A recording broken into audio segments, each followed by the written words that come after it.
Thank you for staying with us. Just like the Senate, the House of Representatives has approved the transmission of bills seeking to amend various parts of the 1999 Constitution, which has been passed by state houses of assembly to the President for assent. Some of the bills are for devolution of powers from the federal government to states, moving some items from the exclusive legislative list to the concurrent list in the Constitution. Items such as power generation and distribution, as well as control of airports. At the plenary on Wednesday, Chairman of the House Committee on Rules and Business, Abubakar Fulata, made a motion for the House to transmit 35 bills passed by state assemblies out of the 44 bills sent to them. Out of the 36 state houses of assemblies, 27 considered the bills and 24 voted and forwarded to the National Assembly. The state assemblies, however, failed to vote on the two bills seeking financial and legislative autonomy for local governments. Well, joining us now to discuss more on this is lawyer and good governance advocate Inibehe Effiong. Thank you for joining us on TVC Breakfast. Good morning. Thank you for having me. Good morning. Good morning. Right. Now, there are those who have always said that Nigeria's diversity will be better managed under a federation with autonomous units and devolution of power. And looking at what the House of Representatives have begun, would you say that we are on track with regards to that? I want to give the National Assembly some relative commendation for listening, again in relative terms, to what have become the perennial yearnings and aspirations of the Nigerian people, to have a constitutional democracy where the Constitution tells the truth about itself. When you look at the 1999 Constitution, Section 2 of that Constitution declares that Nigeria shall be a federation consisting of states and the federal capital territory. And Nigeria is given a name in the Constitution as the Federal Republic of Nigeria, said to be indissoluble. It cannot be dissolved. So one wonders why a country that prides itself as a federal state will be running what is clearly a unitary system. So there has been this agitation. There have been several constitutional conferences over the years. Absolutely. With the clear mandate or with the intention of seeking to place the country on the proper trajectory in terms of the structure of governance, given what has become the over-concentration of powers at the center, at the federal government, or what is supposed to be the central government.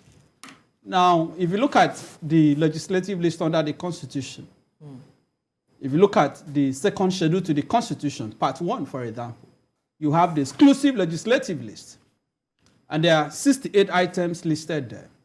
You go to Part 2 of the same second schedule, you could barely count 20. Now, when you juxtapose that with Section 4 of the Constitution, regarding the legislative powers of the Federation, the Constitution gives the National Assembly the exclusive legislative power over matters in the exclusive list. The Constitution even goes further to make the matters that are on the concurrent list to be concurrent. That is exercisable by both the federal and the state government. And where the National Assembly has enacted a law from within a matter that is under the concurrent list, and the state also enacts a law, the Constitution gives preeminence to the law enacted by the National Assembly, based on the doctrine of governing the field. So even in the matters that states, the supposed federating units, are legislatively and constitutionally enabled to pass law, to enact law and policies, the federal government still has that preeminence. So there has been this agitation that you cannot run a federal state where the central government seems to have power over basically everything. So when I look at the bills that the National Assembly has transmitted, the ones that relate to devolution of powers are quite commendable, because despite what has become the geopolitics of devolution of power, of restructuring, that has become a very contentious language, there is a consensus that some matters on the exclusive list must go to the concurrent list. I, for one, do not understand why a state government cannot own and run an airport. I do not understand why some matters have to be left for the federal government. I don't understand why we need federal roads, even though some of those roads are interstate. I don't understand why federal government should be involved in primary education. Why do we need that? I do not understand why some of these issues cannot be left for the states. I don't understand why the federal government why the states cannot run correctional service. I went to prison for 1 month, and I can tell you that... What did you go and do there? And I can tell you that if you look at the statistics, 70 to 80% of inmates across the various custodial centers in this country, they were convicted or they are remanded on account of state offenses, not federal offenses. They are prosecuted by state governments. They are prosecuted in state courts for allegedly violating state laws. Yet, state governments cannot own or run prisons or the custodial center as it is called now. It doesn't make any sense. So why should this matter be left to the exclusion of the federal government? That is why it is very necessary for these powers to be devolved, to allow competition, to allow the states to begin to function properly as federating units. But there are also other aspects of the bills. Some of the bills that I also must speak to. One that particularly touched me as a person, as a Nigerian, as a lawyer, is the bill that seeks to separate the office of the Attorney General from the Minister of Justice and Commissioner of Justice. Yes. I hope that President Buhari would put his name in the annals of history by assenting to that particular bill. Because my instinct tells me that Malami may not be in support of it. Why so? Well, he is the beneficiary of the abuse. But it's on his way out. I hope Buhari will appreciate that fact. That for the sake of our country, if there is one bill that this president must sign to put his name in history, it is that particular bill. Why? Because if you look at our Constitution, Section 150 and Section 174, the Attorney General of the Federation is the Chief Law Officer of the Federation. When you also look at the similar provisions under, I think, Section 211, regarding the Attorney General of States, they are supposed to be the Chief Law Officer of the states, the Chief Law Officer of the Federation. But what we have found over the years is that the Attorney General of the Federation and the states, rather than acting pursuant to their constitutional mandate as Chief Law Officer, they have become the Chief Lawless Officers. Right. I have filed several suits against the federal government, against the Attorney General, challenging illegalities of the government. What you will find in all these cases is that the AGF comes to court to defend illegality, whereas the AGF is even supposed to hold the president accountable. Look at what has just happened in the US. Yes. Where the Attorney General has even appointed someone to investigate President Joe Biden over the handling of classified documents. Yes. That is what the AGF is supposed to do. Look at Peru, where the Attorney General is investigating a sitting president. Look at Israel. But in the case of the U.S., the Attorney General itself is appointed by the president. Yes, it's the same appointment. Yes. But once you are appointed, your first loyalty is to the Constitution. It's to the Constitution. Yeah. Not to the appointer. Yes. Appointor. Yes, which is why I said that I hope Nigerians are listening to me, that this particular bill must scale through for the sake of our country. Why? If you are able to insulate the AGF from the Minister of Justice, as of today, very few people can convince me that we really have an Attorney General with profound respect. There are litany of illegalities. There are several infractions that have taken place that if we have an Attorney General, they will not happen. But what happened is that the AGF basically, whether at the states, they just believe that they are there to protect the president. Most Nigerians are not aware that there is a state house council in Nigeria, in Aso Rock. There is somebody occupying the office of a state house council in the villa who is supposed to be the direct attorney of the president. The AGF is not the lawyer to Buhari. No! He's supposed to represent the country. But what we see in Nigeria and also at the states is even worse at the states. And I'm also a victim of the abuse of the power of the AGF of the Attorney General at the states. So when you look at the impunity, this is one bill that I'm very emotional about as a lawyer. Nigerians must unanimously call on the president to sign that bill. And there are others. For example, the one that seeks to separate the Consolidated Revenue Fund of the Federation from the Consolidated Revenue Fund of the federal government. It is very important. There is also another that seeks to demarcate the Attorney General of the Accountant General of the Federation from the Accountant General of the states. But there's not an Auditor General. Well, I hope that because we just had the situation, or we have a situation now, where the removal, the retirement of the past Auditor General of the Federation has now created a situation where we don't have an audit of the Federation account since 2020. This is 2023. So we have not even had 2020 audited account. So who do we hold responsible?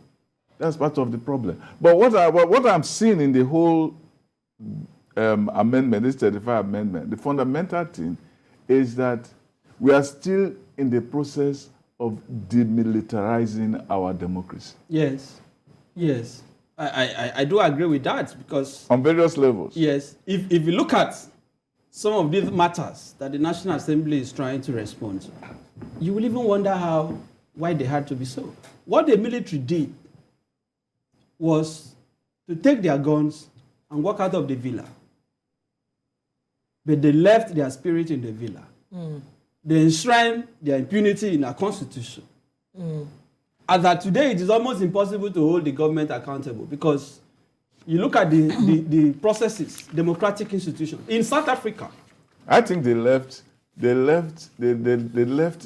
military tank, or maybe the Leopard 2 tank. Yes. They left it in the Aso Rock and they walked out of it. But the tank is still there. Right. So we need to, I was going to say that in South Africa, there's a part of their constitution where they provide for what they call institutions safeguarding democracy. These are institutions that are above board. That is why you could see Jacob Zuma go to prison. That is why you could see even the incumbent president, the incumbent South African president, coming under investigation, even being pressurized to resign. Why? Because there are institutions that cannot be compromised. In Nigeria today, we have seen the bastardization of all institutions under our constitution that are supposed to safeguard democracy. From the judiciary, we have seen how courts have been invaded. We have seen how a CJN was unceremoniously removed. We have seen how there has been total clampdown of courts in the states. When we speak about, and this is the only fear I have about this restructuring, is the governors. We have to do something in our constitution. Are you not aware? Look at the bills. They rejected the one on local government autonomy. Yes. Yeah. Why do you think that is so? Because local governments in Nigeria become special purpose vehicles for governors. They use it to siphon money. What they do is that when the allocation comes, the statutory allocations, because under Section 7 of our Constitution, it said that the system of democratically elected local government council is guaranteed and protected. So the question this morning for Nigerians is, across the 36 states, how many can we say have democratically elected local government councils? So why did the National Assembly bow to them? It's not National Assembly. It was rejected at the states. Because you need 24 states. Yes. Section 9 of the Constitution says 2/3 of the states must give concurrence to every matter sought to be amended in the Constitution. So the governors simply, the other assemblies are yes men of the governors. The governors simply tell them to reject it. But then you see that even within the law, the governors are centered to the fact that the finances of the legislatures will also be independent. Well, the legislators, I want to believe, revolted. In the past, they had voted against it. Yeah, but so you can say there is progress on that level. I hope so. I hope that will translate to being independent. What is more important to me is not that we have these letters of the law. We can have Attorney General of the Federation and Attorney General of the federal government and have both of them in the pocket of the president.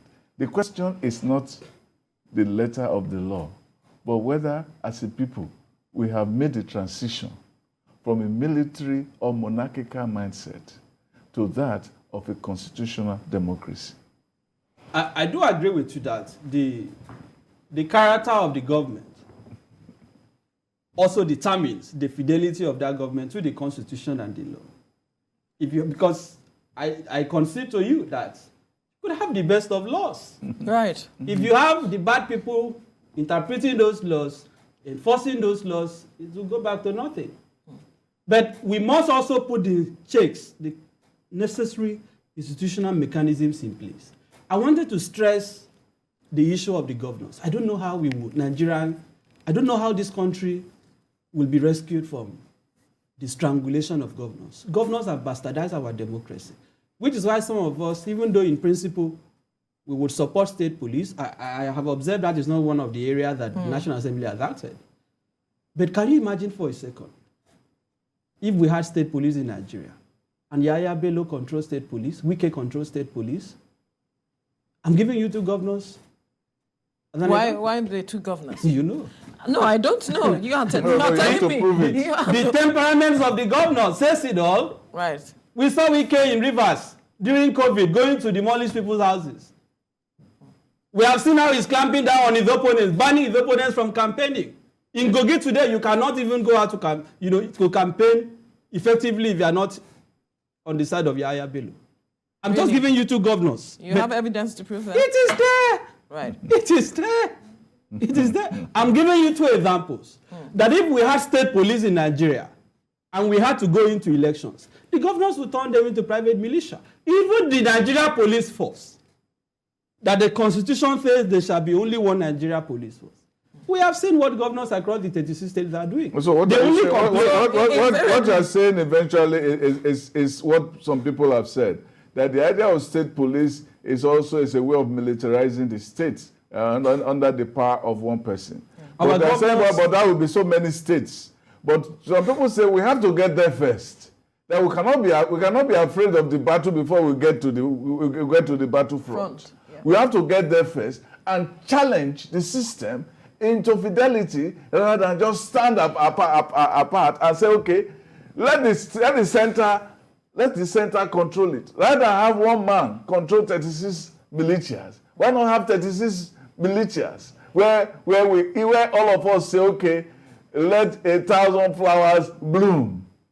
And if it's going to be 1,000 flowers decay, let us see to it that they do not decay. Or they decay, but we put the whole problem in the hands of the people. Because if you have state police and the state governor is trying to act like a monarch, like a despot, there are laws to check the excesses of a state governor. I hope so. What will be the solution? And this is also a legislative issue. When the National Assembly is ready for state police, when Nigeria is ready, we must scrutinize the bill seeking to establish state police to ensure that there are very stringent, very stringent provisions to checkmate the governors. My fear is not unfounded. I'm speaking based on my understanding. You just mentioned just now that even as stringent as it might be, enforcement might also be the challenge. At least let there be possibilities of checkmating them. Because even today that we have Nigeria police, governors are still using police for their sinister agenda. The only time that they complain, the only time that they complain is when they are in conflict with the center, with Abuja. That is when governors tell you they don't control. So what's different? Let us just have the state police. What is if you have the state police, hold on. So if you have the state police, it may not be different from what they have now, because what controls the police is not the governor itself, it is money. If you have, and the state governors always have the money to control the state. And if they have conflict with the center also has its own force, even when you have the state police. They can overwhelm because they still control the levers of military force. Yes, like I said in principle, there is nothing wrong with state police. The problem is that our governors lack the maturity for it. We cannot be a democratic country. I have had cause to describe governors in Nigeria as constitutional vandals. And these are not languages we use carelessly. These are languages that are rooted in history and antecedents. Look at houses of assemblies. So, Matthew, when we speak about these things, in Abuja, somebody can raise a motion on the floor of the House to question the president. Look at how they are trying to summon the CBN governor. When last did you hear such a thing happen in any state? When last did you hear a CBN governor say that there's money everywhere and there's no money? No, I'm asking you the question. When last did you see a CBN governor say there's money everywhere and you cannot see the money? I'm telling you that at the center, yes, they could pretend to be checkmating the executive. But at the state, nobody is pretending. In my home state, Akwa Ibom, you were talking about the Accountant General and the Auditor General. There was a report by the Accountant General showing clearly, we have the report, how the state, the executive had basically looted money. The governor, the whole state was on fire. You know what? The House of Assembly said they want to investigate it. This is a report by the State Accountant General indicting the government of several financial infractions. What happened to the investigation? I appeared at the House of Assembly when they saw the faces of some of us. They became very uncomfortable. They said we could not talk. The next thing they said, oh, where is the secretary to the government? They adjourned the matter to 2. That was the end of that hearing. From there, they went to government house. The next thing we were told it was printer's devil. This is the madness that is going on in the states. That report was never saw light of day. Democracy cannot be stronger than its own institutions. All the institutions have to, first of all, live up to its democracy. So we need... Or else, well, we are joking. That's what we are saying. It's the same thing with these laws. The laws are beautiful, but it's one thing to have a beautiful law, another thing to have a beautiful society. How do we move from beautiful laws to beautiful society? Yes. Because even in the US, you discover that it is the conscience of Mark Pence that sustained the democracy of the United States. If Mark Pence, at that moment in Senate, had said that he was not going to accept the election, only God knows what will have happened to American democracy. Just one man with one conscience for a country of over 200 years and over 200 million people.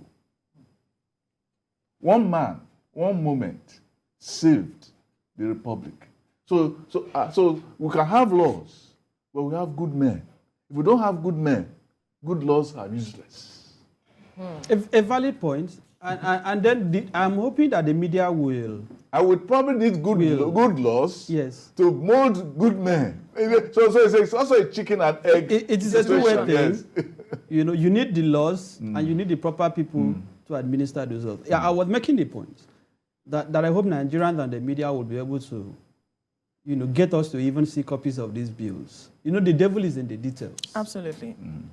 There are some of the bills I have seen the title that are concerned to me. There is one relating to human rights. Yes, I don't know what is inside. I don't know what is inside. Food security. I would like don't know what is inside. I would like to see these bills so that we don't wake up tomorrow and it is too late. We'll realize that they have amended the constitution to take away rights that Nigerians are entitled to. There is one that I saw on limitation of registration, you know, association as political parties. What does it say about water bill? Well, I don't know what the intention is. We need to see these bills. Yes. You know, when we had public hearings, people just went there, submitted memoranda. I have attended public hearing in the National Assembly. It is, you know, more or less, you know, just drama. The one on the bill that changed NNPC, you know, to what has become a limited liability company. NNPCL. I went there, and it was just a show. They were just deceiving themselves. How is that? You couldn't engage them? Which engagement?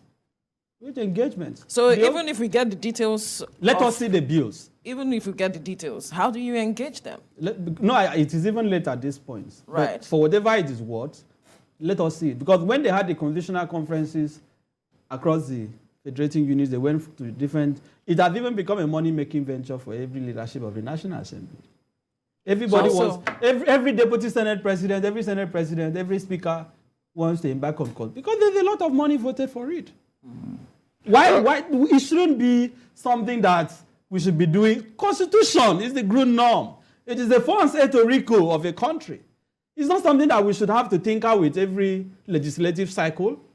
So why can't we have a clean slate? Why can't these things be done, once, and then we address the main issues? All of this boils down to the fact that we need a conscience to have a constitution, rather than a constitution in order to have a conscience. During the American Revolution, Benjamin Franklin said, the revolution was in the hearts and minds of the American people. Yes. If it's the Nigerian hearts and minds are not in the right place, the constitution, the letter itself, the Bible says the letter of the law killeth, but the spirit giveth life. Like Chesterton said, he said, you don't need a revolution in order to establish a democracy. Yes. You need a democracy in order to establish a revolution. So you can say you want to bring down the system. If you bring down the system and you're not in the mind to create a fair system, you create chaos like we had during the French Revolution. Yes. So I agree that some of these bills will enhance our country. Normatively. In relative terms, because there are even laws like the one on power. I mean, it gives states the powers to create power. Exactly. In Akwa Ibom, former Governor Victor Otta had established the independent power. Akwa Ibom has the capacity to generate power for other states, but it still has to bow to the federal. Some of these things are just basic.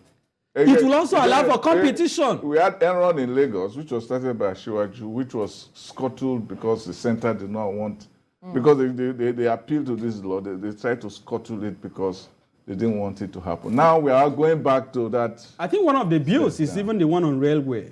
Railway is also on that one, yes. Why can't the states own a railway station? Why? Why can't the state be involved in the... Well, Lagos has his blue rail and now has his red, has his red rail. What is the superficial thing about the federal government that has remarkably... It is the military. It's the militarization of the country. Of the country. Yes, we have still not broken out of the chains. The military tanks, the Leopard and the M1 Abrams, they are all still around our consciousness. We still have a lot of bombs. What would it take to break that consciousness out of us? It is a leadership problem. Let me give you one good example. Many Nigerians may not know that in 2017, the same National Assembly passed a law, which this same president assented to, called the Anti-Torture Act. Under the Anti-Torture Act, it is a criminal offense for a police officer or any law enforcement officer to torture in Nigeria, to maltreat in Nigeria, to even subject a suspect to inhuman and degrading treatment. It is a criminal offense. Since 2019 and date, nobody has been put on trial for violating the Anti-Torture Act. Are you saying Nigerians... It's still part of the military. As I'm talking to you... It is a question of enforcement. I was subject to it during the military when I went to cover the C-130 crash. I just wanted to know what was going on. And walked into the bush at the Jigbo, and then the soldiers saw me and they started beating me up the way they did with Amakri. It was Abacha that saved me. How? Because the soldiers saw that Abacha had come to inspect the scene, and then the soldiers left me and wanted to go and answer to their chief of army staff. And that's why people said they are wrong. They are beating me up. In public. Even that today, there would have been videos making it go viral all over the place. If all these legislative measures are going to have any bearing on the life of the average Nigerian, the proper leadership has to be there.